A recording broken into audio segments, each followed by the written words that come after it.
બહુ મોટો વરસાદ થયો ને ત્યારે દિવાલ પડી ગઈ હતી, એમાં ઘણા બધા કાયમ આવી ગયા હતા, ઘણા બધા મરી ગયા હતા. હા, એમાં એક રવિ નામનો આયર એ કાયમ આવી ગયો એટલે રાજકારણી વાળાને બધા પડતાનો એમ થયું કે આ બધાને આપણે 5-5 લાખ રૂપિયાના ચેક આપીએ બધાને. એટલે સાહેબ બધાએ 5-5 લાખ રૂપિયાના ચેક લઈ અને જેમના અર્ધાંગ જેમના કાયમ આવી ગયા એમના અર્ધાંગનાને મળે છે, એમના ઘરવાળાને મળે છે, એમના બાયુને મળે છે અને 5-5 લાખ રૂપિયાના ચેક આપે છે. એમાં દેતા 10-12 જગ્યાએ સાહેબ વેચાઈ ગયા 5-5 લાખ રૂપિયા. પછી રવિ નામના આયરને ઘેરે જાય છે અને એમની અર્ધાંગના ઘેર હતા સાહેબ એક 7 વર્ષનો છોકરો અને 2 વર્ષની દીકરી. રવિ એક દિવાલ પીડી એમાં કાયમ આવી ગયો સાહેબ અને બધા રાજકારણીઓ બધા નેતાઓ બધા જાય છે. કાલ્યો બેને જે થાતી વિધિ કરી હતી મહિનાથી પછી જે મૃતદેહ પામી ગયા પછી બેનની જે થાતી વિધિ કરી બેને બેહાડે આવો બે છો ભાઈ કેમ છો મજામાં. પછી બધી માંડીને વાત કરી, બેને ચા પાઈ કે તમારો રવિ આ વંડીમાં કાયમ આવી ગયો ને જુનાગઢની ધરતીમાં એટલે અમે બધાને 5-5 લાખ રૂપિયાના ચેક દેવા માટે જઈએ છીએ. અમે બધાને 5-5 લાખ રૂપિયાના ચેક દેવા જઈ. રવિ નામની અર્ધાંગના સાહેબ આયરની દીકરી એમ કીધું હતું કે મારે આ 5 લાખ રૂપિયા ન જોઈએ, કે બધાએ 5-5 લાખ રૂપિયા લઈ લીધા છે, આ 5 લાખ રૂપિયા મારે ન જોઈએ. બરે બેન માં આ બધાએ 5-5 લાખ લઈ લીધા, મેં ઘણી જગ્યાએ આપીને આવ્યા છીએ અને હવે તમને આપવા માટે આવ્યા છીએ, પણ તમારે કેમ નથી જોતા? સાહેબ આયરની દીકરીનો અવાજ તો જોજો, તાજે આયર પણ હું છે એની વાત કરું, ખાવ તાજી વાત કે આ બધાએ 5-5 લાખ રૂપિયા ભલે લઈ લીધા, મારા મને 1 રૂપિયો ન જવે. કેમ બેન તમારે 1 રૂપિયો નથી જોતો?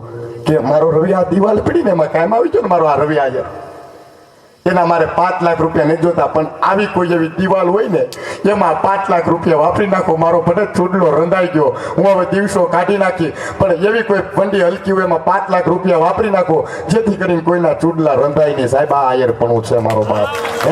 એટલે કીધું કાહી કુળિયાવની ફરે અને અમીર નો હોત અહીંયા તો તારી દેવકી તારો દીકરો ઓલા મામા કચ્છને હાથે જો તારણનો દીકરો નથી, વાગોળવા માટે નથી આવ્યો.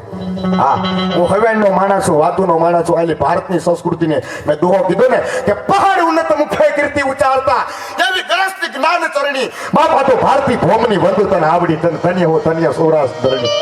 એવી કાકા ધરતીમાં આ નાયા દાદા મેકિંગ જાશે ને સાહેબ એમના છોરડા એમના ફૂલડાઓ બેઠા છે ને એટલા માટે એની ફુવારા ચડે છે અને આજ એવી કંઈક વાતો કરવી છે પણ એ પેલા વધારે સમય ન લે. તમારા કલાકારોનો ટૂંકમાં પરિચય, કારણ કે કુંડલિયાલાની ધરતી એક કલાકાર તરીકે સાહેબ આઈનો મારો મોહાળ એટલે આજ મામો પરિવાર સાહેબ બેઠો છે અને આમ જુઓ જે કાંઈ રકમ આવે સાહેબ તમામ અમે જે બોલી કરીને આવ્યા છીએ એમને આપવાના છે મારો બાપ.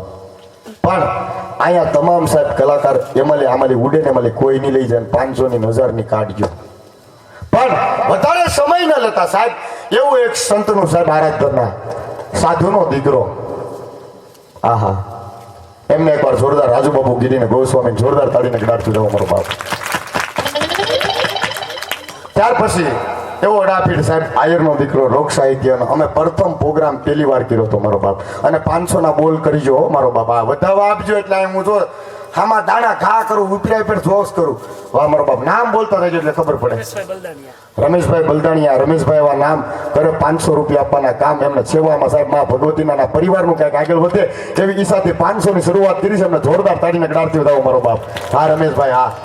અને તમે આયા છે પૈસા આપો સાહેબ તમારા પરિવાર માટે, બધાના હિત માટેનો કાર્યક્રમ છે. દાદા છે મંચ ઉપર બિરાજમાન છે બધાય. અને આજ હું પેટ છૂટી વાત કરવાનો છું. આજ આમ જો આજ નો મજા અમે કીધું ડોક્ટર ગુણવંતભાઈ પર ભલે મોકલી દેવો પડે, નગર 2 માણા આલા જતા હતા 2 માણા. એમાં બાઈ એમ કે આ છોકરાને તેડી ગયો ને આનું કઈ કરિયાવરમાં નથી લાવી. આ તો ઘરવાળો બોલ્યો હું થોડો જાનમાં લેવો તો દૂધ તેડી લે નહીં. આમાં એવી કઈક વાત એવું કઈક હાસ્ય કરવું. હા અમે બપોરે હોટલમાં જમવા ગયા, પ્રોગ્રામ પૂરો કરી પછી મોડું થઈ ગયું એટલે બપોરે રસ્તામાં જ થઈ ગયા હતા. બપોરે જમવા ગયા એટલે વેઇટર પતાકડો લઈને આવ્યો હોટલમાં. વિદુરભાઈ શું ખાશો? મેં કીધું ભાઈ ખુરશી હટાવી લે ને તો 4-5 ગલોચા ખાઈ નાખી. તારી ભાઈ બીજું ખાવાનું હું એ થાકી જશે. પણ એક આનંદ કરવાનો દિવસ સાહેબ એવો કંઈક અવસર. અને ત્યાર પછી સાહેબ બહુ સારું સાહિત્ય કરે. અમે 2 ભાઈઓ શરૂઆત કરી હતી. મને બહુ સાહેબ એમના આશીર્વાદ છે અને પોતે વકીલ છે અને પોતે પાછા સાહિત્ય કરે છે. આ 2 પગ નથી પણ સાહિત્ય અજડબમ કરે છે. એ માની કૃપા જે કાંઈ દે એ બધું પણ એવું સાહિત્ય સાહેબ મજા. ચારણી સાહિત્યમાં ભગવતી હોલમાંની ચાલીસા એમને જે મજા આવે એ આનંદ કરાવશે. પણ એકવાર આમ પાછા વકીલે છે ભાઈ એક શોખ તમારો કહો પછી બીજા રાઉન્ડ બધું નીકળ્યું પછી મારે કેટલો ટાઈમ લેવો ગણપેડો